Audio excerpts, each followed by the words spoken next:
Sa video na to, sasabihin ko po sa inyo yung mga dahilan kung bakit hindi po worth it na mag-upgrade ng iPhone 16 Pro Max kung ikaw ay mayroong ngayong iPhone 15 Pro Max. Panoorin nyo ng buo ang video na ito.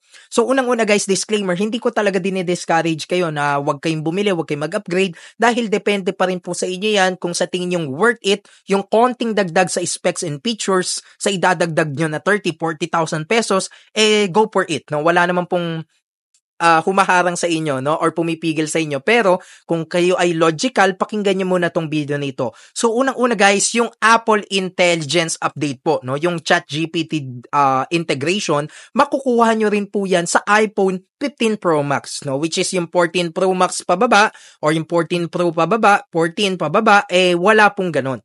Okay? Pero yung iPhone 15 Pro Max, sumasabay lang po siya ng update and upgrade sa iPhone 16 Pro Max. So that's number 1, yung pinakabago po ngayon, 'di ba? Yung Apple Intelligence. Meron din po niyan sa device na ginagamit ko ngayon sa 15 Pro Max. So hindi ko na kailangang bumili pa ng 16 Pro Max, no? So that's number 1.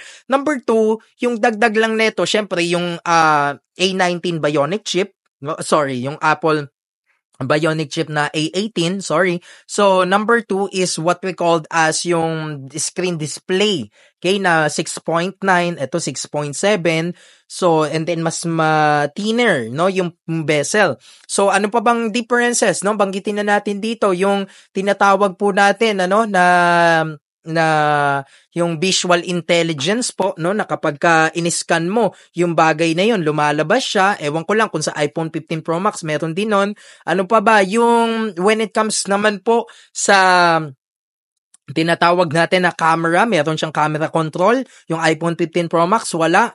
Sa camera mismo itself, sa quality, magkakaroon na ng 24 megapixel and 48 megapixel yung front-facing camera. So, kumbaga, guys, para po sa akin, kung ako ay required na magdagdag ng, let's say, 30,000 pesos and above, 30,000, 40,000 pesos from iPhone 15 Pro Max to 16 Pro Max, mag-upgrade ba ako? Well, yung logical sagot doon, hindi po dapat. Okay, dahil konti po yung dagdag na features sa camera, and let's say, sabihin na natin may dagdag naman talaga, pero worth it nga ba? Kayo, worth it ba sa idadagdag nyo na 30,000 pesos, 40,000 pesos, kung, di ba, mabebenta nyo pa yan ng 50K, then 80K yung bago, so worth it nga ba?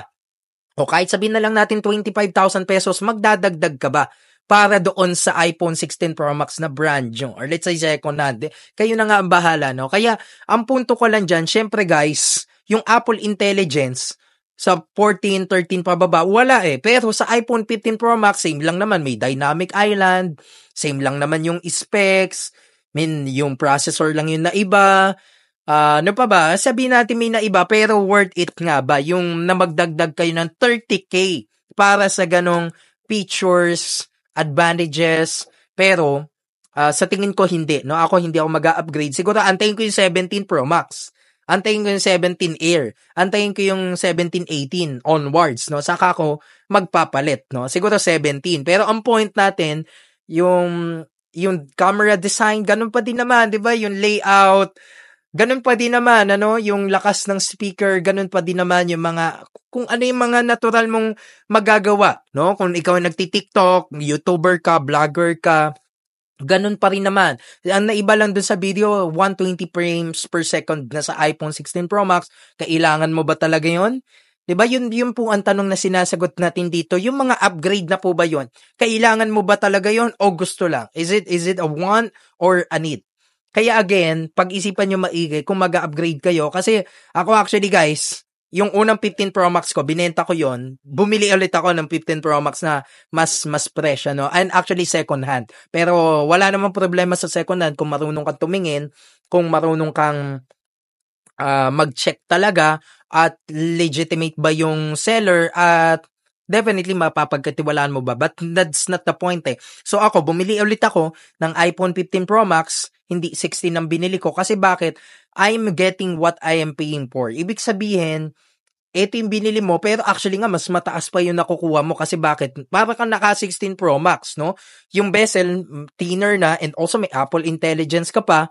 Kaya never ako mag-upgrade ng 16 Pro Max hangga't hindi pa nare-release yung kasunod, no, na generation. Kaya once again, yun po yung dahilan.